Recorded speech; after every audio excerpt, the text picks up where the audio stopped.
Hi అండి. అందరికీ నమస్తే.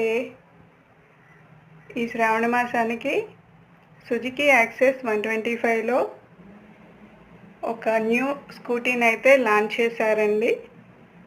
2 కలర్ కాంబినేషన్స్‌తో ఈ వెహికల్స్ అయితే చాలా అట్రాక్షన్‌గా ఉన్నాయి. మేమైతే షోరూమ్‌కి వెళ్ళి చూసాము. చాలా బాగున్నాయి. Red and white, beige and white, ice green and white ఇలా 3 కలర్స్‌లో వెహికల్స్ అయితే చాలా బాగున్నాయి. మాకైతే ఐస్ గ్రీన్ అండ్ వైట్ బాగా నచ్చింది. మీలో ఎవరైనా స్కూటీ కొనే ప్లాన్‌లో ఉంటే ఈ ఛాన్స్‌నైతే మిస్ అవ్వకండి. వీడియో నచ్చితే లైక్ చేయండి.